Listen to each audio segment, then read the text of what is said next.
날씨보도 프로그램은 매체와 인간이 융합된 프레젠테이션입니다. 이번 시간에는 SBS 이어진 기상캐스터를 모시고 기상보도 프로그램을 제작하는 과정을 살펴보겠습니다.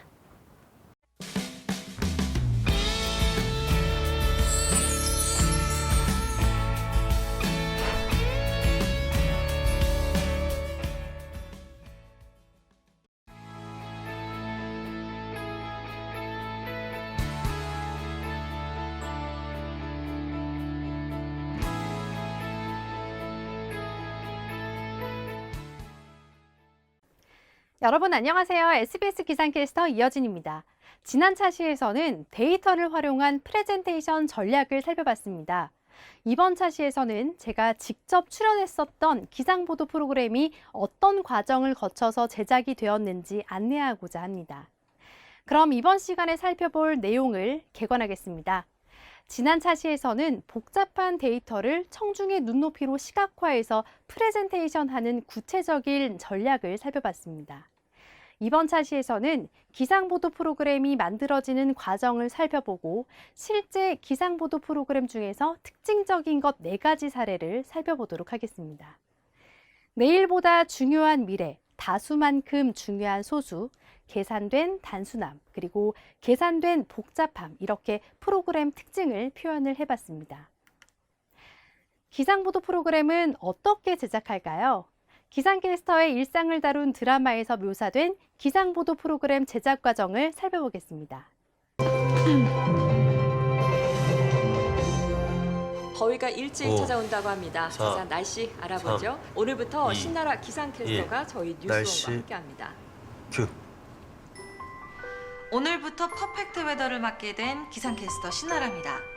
정확한 날씨 예보로 여러분의 건강한 생활을 책임지겠습니다. 우선 위성사진 보시죠. 북태평양 고기압이 여전히 세력을 유지하면서 당분간 늦더위가 이어지겠습니다. 전국적으로 예년보다 무더운 날씨를 보이는데요. 내일은 오늘보다 기온이 더 오르겠습니다. 또 광주가 32도까지 오르면서 불볕 더위를 보이겠는데요. 하지만 다음 주에는 아침 최저 기온 방금 보신 드라마 속 장면은 기상캐스터가 방송 출연하는 장면만을 묘사하고 있습니다. 하지만 기상캐스터가 늘 해야 할 중요한 일상 업무는 방송 출연보다는 데이터 분석이라고 해도 과언이 아닙니다. 평상시 기상캐스터는 기상청과 에어코리아에서 제공하는 정보를 타당하게 분석할 수 있도록 노력해야 합니다. 데이터 분석을 끝낸 후에는 대본을 쓰고 그래픽을 준비합니다. 이렇게 방송 준비가 끝나면 카메라 앞에서 시청자들에게 프레젠테이션을 하게 됩니다. 지금 보시는 화면은 기상청에서 기상캐스터와 기상 전문 기자에게 제공을 하는 방재기상 정보 시스템이라는 화면입니다. 기상청 예보관님들께서 기상에 대한 모든 정보를 이 시스템을 통해서 제공을 하고 있습니다. 보시고 있는 화면은 지금 안개가 굉장히 심한 날 아침인데요. 실시간으로 안개와 또 시정에 대한 특보, 정보 같은 것을 제공을 한 모습입니다. 지금 여러분께서 보시고 있는 것은 예보 화면입니다. 특보 상황이 아닌 경우에는 통상적으로 하루 3번, 오전 5시와 11시, 그리고 오후 5시에 예보가 제공됩니다. 태풍 장마, 기록적인 한파, 폭설, 이런 이례적인 기상 상황이 예보가 되어 있을 경우 기상청에서는 언론사에 보도 자료를 배포합니다. 대비가 필요하니까 미리 보도를 해주세요라는 취지죠. 보도 자료가 제공이 되면 조금 더 자세하게 기상 정보를 보도하게 됩니다. 보도 자료에는 일반적인 예보문에 비해서 훨씬 더 상세한 정보와 더불어 원인 분석까지 심층적으로 되어 있습니다. 때문에 이 보도 자료를 많이 활용하면 보다 더 풍부한 내용을 꽉 찬 날씨 방송을 할 수가 있습니다. 그리고 많은 분들이 모르고 계셨을 것 같은데요. 보통의 기상현상, 즉 누적 강수량, 누적된 적설량, 오늘의 기온, 구름의 양, 이런 것들은 모두 사람이 직접 측정을 하는 유인 관측 데이터입니다. AI 시대인 요즘 무슨 말이냐 하시겠지만 기상청에서는 오늘 몇 센티미터의 눈이 왔는지 측정소에 쌓인 눈의 양을 보고 사람이 직접 기록을 하고 있습니다. 유인 관측 시스템과는 별도로 기상청에서는 AWS, 즉 무인 자동 관측 정보 시스템을 갖추고 있습니다. AWS는 말 그대로 자동 기상 관측 장비입니다. 유인 관측소 사이사이에 자동 기상 관측망을 둔 건데요. 센서에서 측정한 값을 자동으로 전송을 해서 실시간으로 전국 다양한 지점의 기상현상을 파악할 수 있습니다. 하지만 기계가 자동으로 측정한 데이터이기 때문에 너무 더운 날이거나 너무 추운 날에는 고장이 잘 나기도 하고요. 통신장애로 오작동을 할 때도 있습니다. 그래서 AWS 데이터를 활용할 때에는 반드시 기상청에 확인 전화를 해봐야 합니다. 지금 보시는 화면은 AWS에서 제공하는 수치 데이터입니다. AWS는 굉장히 한눈에 잘 알아볼 수 있도록 만들어진 시스템입니다. 강수량과 기온, 바람 등을 국지적인 정보를 중심으로 상세하게 파악할 수 있습니다. 지금 이 화면은 AWS에서 제공하는 지역별 분포 데이터인데요. 지역별 분포 데이터는 국지적인 소나기나 폭염 현상 등을 한눈에 파악할 수 있습니다. 예를 들어 소나기가 1시간에 50mm씩 집중호우가 내렸을 때 어느 지역에 집중되었는지 이렇게 지도로 표시를 해서 국지적인 기상 정보를 한눈에 파악할 수 있습니다. 그리고 지금 붉은색의 지도는 2018년 8월 1일인데요. 1907년 기상 관측이 시작된 이래로 역대 최고로 뜨거운 하루였습니다. 이날 붉은색으로 표시된 지역이 35도를 웃더라고요. 강원도 홍천은 무려 41도, 서울도 39.6도까지 올랐습니다. 아마도 이 기록이 깨지지가 않는다면 후손들은 이날 8월, 이날을 역사상 가장 더웠던 하루로 기억을 하겠죠. 이렇게 특이한 날, 지도의 붉은색은 35도, 검정색으로 보여지는 부분은 40도 이상인 지역입니다. 화면은 AWS에서 제공하는 그래프 데이터입니다. 시간의 흐름에 따라 변화하는 데이터를 한눈에 파악할 수 있습니다. 이처럼 AWS는 말로 되뇌이는 것보다 한 장의 지도로 모든 걸 설명해주는 굉장히 좋은 시스템입니다. 기상캐스터는 데이터를 분석해서 방송 원고를 쓰지만 혹시나 하는 노파심에 기상청의 사실 확인을 자주 하게 됩니다. 전국적으로 전파를 타게 되기 때문에 책임감과 부담이 막중합니다. 내일 내륙 지방에 소나기가 올 거라는 정보를 방제로 확인을 했지만 확신이 들지 않으면 기상청에 전화를 해서 한 번 더 확인을 합니다. 내일 인천 지역에 바람이 어떨까요? 물결은 낮은 게 확실한가요? 내일 비는 몇 시부터 내릴까요? 어디에 많이 오나요? 퇴근길과 겹치진 않을까요? 이렇게 예보관님들을 괴롭혀서 정보를 더 쥐어 짜냅니다. 이렇게 기상캐스터는 기상청 예보관님과 통화를 굉장히 자주 합니다. 저는 저희 엄마와 통화하는 횟수보다 더 많은 것 같습니다. 기상청에서 제공하는 정보는 방대한 양이 전국 단위로 담겨 있습니다. 기상캐스터들은 주기적으로 기상청에 가서 기상학 그리고 기상 시스템 활용법에 대해서 연수를 받고 있습니다. 기상청 기상예보관과 기상캐스터의 관계를 묘사한 드라마의 한 장면을 잠깐 보고 지나갈게요. 내일 바람이 약하다고 판단한 근거가 뭔가요? 내일 풍속과 물결 낮은 게 확실해요? 내일 인천 지역에 배 못 뜨게 되면 책임지실 건가요? 네, 책임집니다.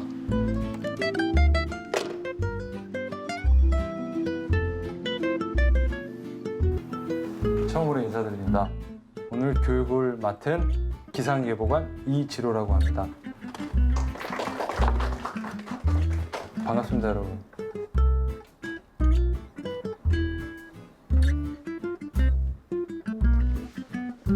남편과 기상청의 공통점은 뭘까요?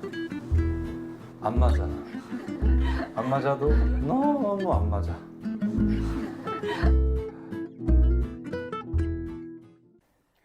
에어코리아는 환경부에서 운영하는 미세먼지 제공 사이트입니다. 미세먼지와 초미세먼지와 관련된 다양한 지역별 데이터를 제공하고 있습니다. AWS와 유사한 방식으로 전국의 대기 질을 측정하는 망을 갖추고 실시간으로 다양한 정보를 시각화해서 제공하고 있습니다. 기상청과 환경부는 하는 일이 엄연히 다릅니다. 날씨와 황사까지는 기상청에서 담당을 하고 있고요. 에어코리아는 미세먼지와 초미세먼지 그리고 여름철에 조심해야 할 오존 예보까지 담당하고 있습니다. 차이점이 무엇일까요? 바로 목적이 다릅니다. 기상청은 정보를 제공하기 위한 곳이고 환경부는 대기질 관리를 위해서 규제와 감시를 목적으로 하는 기관입니다. 이렇게 기상캐스터는 기상청과 환경부, 에어코리아의 데이터를 그대로 전하는 게 아니라 주제를 정해서 프로그램을 기획하고 그래픽을 구상하고 방송 원고를 직접 작성합니다. 그래픽은 제가 초안을 만들어서 그래픽 디자이너에게 요청을 하면 방송 때 합성할 그래픽을 제작하게 됩니다. 그래픽은 기상캐스터가 직접 만들진 않고 제가 원하는 그림과 순서를 디자이너에게 의뢰를 하면 그래픽 디자이너가 약 1시간에 걸쳐 그래픽을 만들어줍니다. 이때 원하는 효과나 배경사진도 모두 기상캐스터가 의뢰할 수가 있습니다. 다른 방송 프로그램의 PD 역할을 하는 것이죠. 이렇게 기상캐스터 1명과 그래픽 디자이너 1명이 한 조로 일하는 게 보통입니다. 지금 보시는 화면은 실제 제가 작업을 해서 의뢰를 요청한 그래픽 의뢰서입니다. 이날은 비가 오던 날이네요. 지도에 색깔별로 예상 강수량을 표시를 했고 어디에 많이 오는지 특히 강조를 해서 표시를 했습니다. 그리고 레이더 화면에 호우특보도 표시를 해달라고 이렇게 의뢰를 했습니다. 우산 아이콘 이런 것도 제가 그려달라고 하면 디자이너가 직접 작업을 해주십니다. 날씨 방송의 구성은 보통 중요도를 따져서 그래픽, CG라고 하죠. 2판 정도를 넣는 경우가 대부분입니다.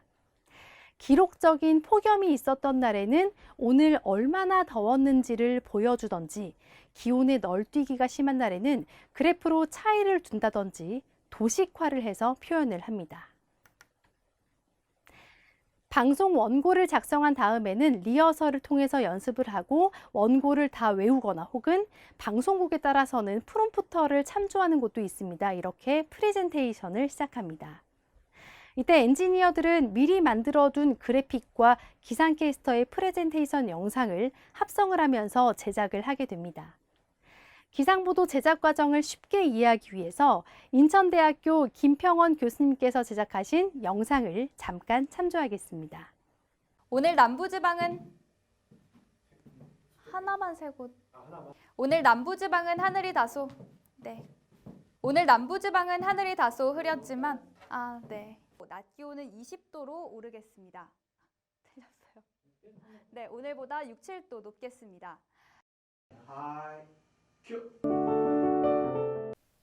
오늘은 남부지방을 제외하고 전국이 대체로 맑았습니다. 내일은 남부지방도 맑은 하늘을 회복해 전국이 화창하겠습니다. 먼지 농도는 보통 단계지만 일교차가 크므로 대비하셔야겠습니다. 내일 수도권과 강원도의 아침 기온은 5도 안팎으로 쌀쌀하겠습니다. 영남과 호남의 아침 기온은 8도 안팎으로 서늘하겠습니다. 제주의 아침 기온은 12도로 비교적 따뜻하겠습니다. 내일 낮 수도권의 기온은 19도로 따뜻하겠고 강원도와 영남 지역의 낮 기온은 21도로 포근하겠습니다. 호남과 제주는 17도 안팎에 이르러 비교적 선선하겠습니다. 바다의 물결은 동해 중부 먼바다에서 최고 2.5m까지 조금 높게 일겠습니다. 어떠셨나요? 대학교 스튜디오에서 방송국 기상보도 녹화 장면을 거의 그대로 재현을 했네요. 기상보도는 생방송으로 하는 경우가 있고 방송 시간 바로 직전에 녹화를 해서 앵커의 클로징 멘트 직전에 송출하는 경우가 있습니다. 그럼 지금부터 실제 기상보도 프로그램 제작 과정 사례를 살펴보겠습니다. 먼저 첫 번째 사례는 내일보다 중요한 미래로 특징을 잡았습니다. 내일 날씨보다 그 이후의 날씨를 더 비중 있게 보도한 사례이기 때문인데요. 짧은 기상보도 프로그램도 주제가 분명히 있어야 합니다. 시청자들은 눈치채기가 쉽지 않겠지만 매일 방송되는 기상보도 프로그램에는 분명한 주제가 녹아 있습니다. 호우특보, 초미세먼지주의보, 폭염주의보, 한파경보 등 악기상일 경우에는 주제를 잡기가 쉽습니다. 일단 특보가 내려졌다 하면 주제를 특보에 맞춰 잡아야 하기 때문입니다. 특보가 없는 경우에는 기온이나 비의 유무 등을 체크해서 방송에 쓸 주제를 뽑아내야 합니다.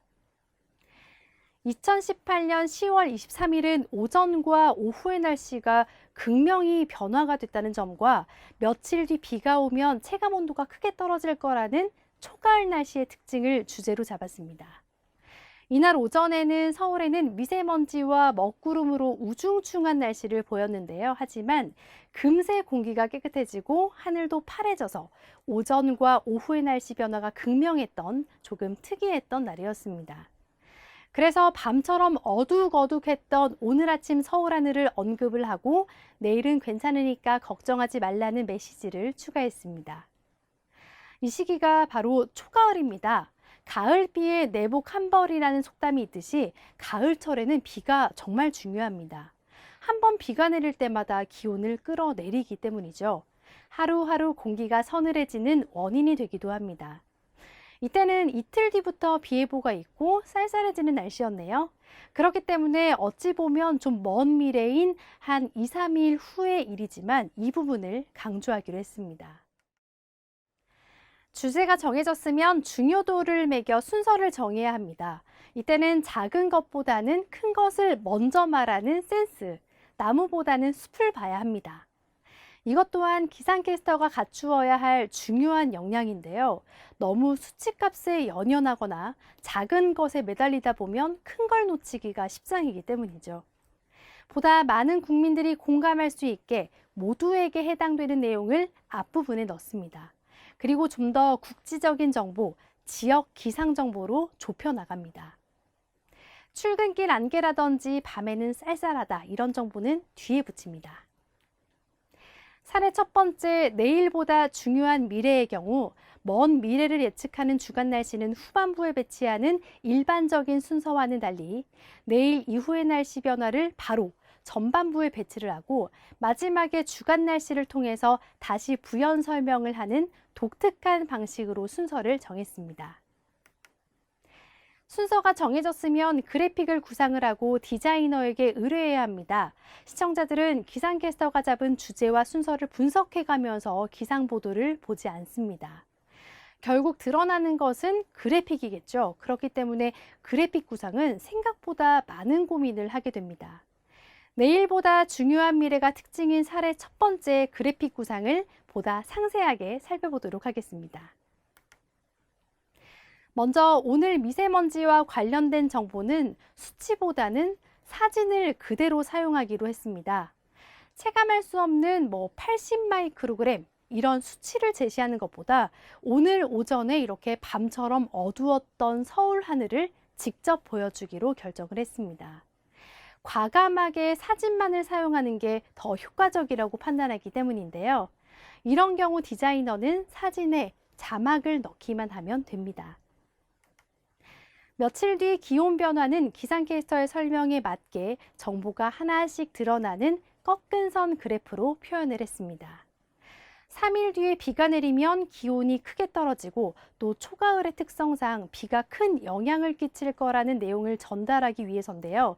기온이 급강하는 시점을 화면의 중앙에 오도록 표시를 했습니다. 주제를 중심으로 그래픽을 2개 정도 준비를 했다면 이제 지도 위에 지역별 기상 정보를 인포맵으로 표현하는 전형적인 포맷을 유지하면 되겠습니다. 주제를 중심으로 그래픽을 2개 정도 준비했다면 이제 지도 위에 지역별 기상 정보를 인포맵으로 표현하는 전형적인 포맷을 유지하면 되겠습니다. 주간 날씨는 표를 기반으로 하는 전형적인 포맷을 사용합니다. 정보는 시간의 흐름이 위에서 아래로 흐르도록 디자인할 수도 있고 왼쪽에서 오른쪽으로 흐르는 꺾은 선 그래프 방식으로 디자인할 수도 있습니다. 사례 첫 번째의 경우에는 이미 앞에서 제가 꺾은 선 그래프를 사용했기 때문에 위에서 아래로 흐르도록 설계했습니다. 실제 방송이 되었던 영상을 보시면서 지금까지 제가 설명해드렸던 내용이 어떻게 구현되었는지 확인해 보겠습니다. 오늘 오전 미세먼지와 먹구름이 덮여 서울의 하늘이 이렇게 어둡게 변했는데요. 하지만 금세 비가 내리면서 공기는 깨끗해졌습니다. 여전히 곳곳에 남아있는 미세먼지는 내일 대기 확산이 원활해지면서 사라질 것으로 보입니다. 내일과 모레까지는 큰 일교차만 감안한다면 날씨가 좋습니다. 서울의 한낮 기온이 20도를 웃돌면서 낮 동안 온화하겠습니다. 금요일 전국에 한 차례 비가 내리겠고요. 이후로는 기온이 큰 폭으로 떨어지면서 조금 더 추워지겠습니다. 내일은 맑은 날씨가 이어지겠지만 아침에는 안개를 주의하셔야겠습니다. 한낮 기온은 서울과 대구가 20도로 오늘과 비슷하겠습니다. 주 후반 비가 내리기 전까지는 메마른 날씨가 계속되겠습니다. 내셨습니다. 두 번째 사례는 다수만큼 중요한 소수로 특징을 잡았습니다. 일부 지역의 비 소식을 비중 있게 보도한 사례이기 때문입니다. 이날은 흐리고 선선, 내일은 기온이 올라서 더워진다로 요약할 수 있는 굉장히 평범한 날씨였습니다. 딱히 유의점이라면 조금 더워진다 이 정도라 기온의 변화를 첫 번째 주제로 잡고 다음으로 일부 지역의 소나기 소식을 강조하기로 하였습니다. SBS를 기준으로 봤을 때 서울은 소나기가 오지 않습니다. 서울 등 수도권과 대도시에 소나기가 내린다면 당연히 강조했겠지만 일부 적은 지역에 내리는 소나기일 경우는 중요도가 뒤로 밀리게 됩니다. 하지만 그 지역에 계신 분들은 다른 지역에 비해 큰 불편이 우려되므로 상세히 전달하기로 하였습니다. 주제에 따라 방송 순서는 오늘과 내일 날씨를 비교한 후 일부 지역의 소나기 소식을 안내하고 자세한 지역별 날씨와 주간 날씨 예보라는 전형적인 포맷으로 구성하였습니다. 이날은 막대 그래프, 지도, 구름 레이더 등 다양한 그래픽을 모두 보여줄 수 있도록 구상하였습니다. 다수만큼 중요한 소수로 이름 붙인 사례 2의 그래픽 구성을 보다 상세히 살펴보겠습니다. 비교는 보통 막대 그래프를 사용하고 추세는 꺾은 선 그래프를 사용합니다. 이날은 막대 그래프를 활용을 해서 서울과 광주의 오늘과 내일 기온만을 특징적으로 비교하는 방식으로 설계를 했습니다. 물론 막대는 저의 설명에 맞게 순차적으로 드러나도록 했습니다. 일부 지역의 날씨는 지도 위에 번개와 비를 이렇게 아이콘으로 표현하는 방식으로 국지적인 정보지만 신경을 써서 표현을 했습니다. 그래픽 배경으로는 차 안에서 비 오는 도로를 바라보는 운전자 시점의 실사 사진을 넣어서 내일 예상되는 불편함을 생동감 있게 표현했습니다. 이처럼 소수를 위해 정말 꼼꼼하게 신경을 썼던 날이었습니다.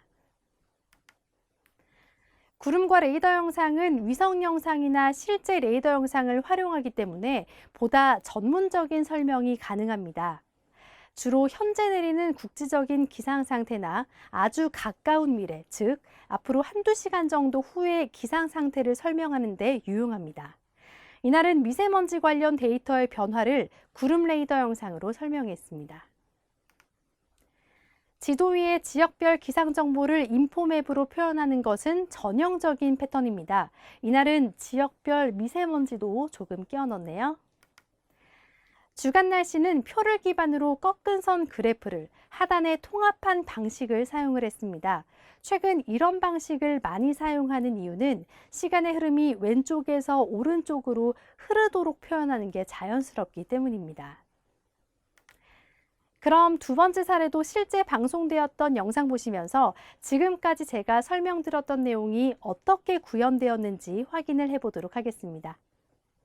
오늘 서울은 흐린 날씨에 지난 주말에 비해서 기온이 많이 오르지 못했습니다. 22도 안팎에 그쳤는데요. 내일은 다시 기온이 올라서 서울의 한낮 기온은 26도, 광주는 29도 선까지 오르겠습니다.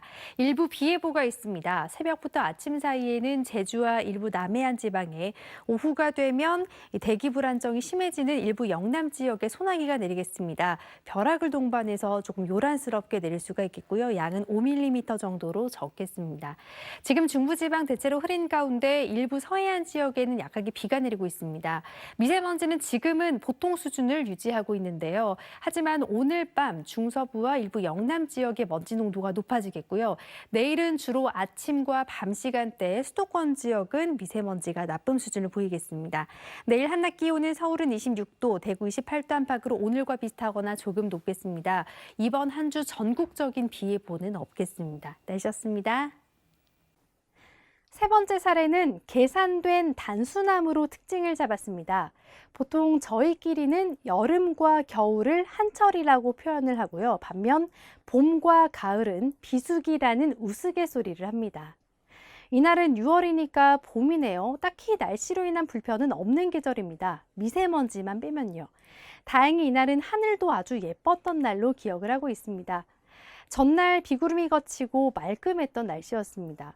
각종 SNS에 하늘과 구름 사진이 막 올라오던 날이어서 저도 대세를 따라서 주제를 어제와는 다르게 탁 트인 서울 하늘, 내일은 덥습니다. 이렇게 잡았습니다. 통상적으로 초여름 기준을 25도로 잡습니다. 이날 예보문에 따르면 다음 날 서울의 한낮 기온은 28도로 예보가 되어 있네요. 봄치고는 좀 더울 거라는 전망을 주제로 잡았습니다. 이날 기상청 통보문을 쭉 내려보다 보니까 내일 일부 남부 내륙 지역에 소나기 소식도 있었습니다. 그래서 이날 방송은 오늘 좋았던 날씨를 살짝 언급을 하고 내일은 때일은 초여름 더위, 그리고 일부 지역에 소나기가 온다는 정보를 제공하는 순서로 잡았습니다. 주제를 표현하는 그래픽은 사진과 텍스트 상자만으로 최대한 간단하게 설계를 했습니다. 이날은 정말 절제된 그래픽만을 사용하기로 결심한 날입니다. 계산된 단순함으로 이름 붙인 두 번째 사례의 그래픽 구성을 보다 상세하게 살펴볼까요? 시청자들에게 좋은 기분을 선사해주고 싶어서 오늘 하늘 사진을 이렇게 다시 한번 보여드렸습니다. 이 사진에만 집중하도록 그래픽을 자제했습니다. 사진으로는 단순하게 했으니까 다음 정보는 좀 복잡하게 표현하고도 싶었지만 이날은 두 번째 그래프도 지도를 빼고 텍스트만을 사용하기로 구성했습니다. 어찌 보면 철저하게 계산된 단순함이라고 할 수 있겠습니다.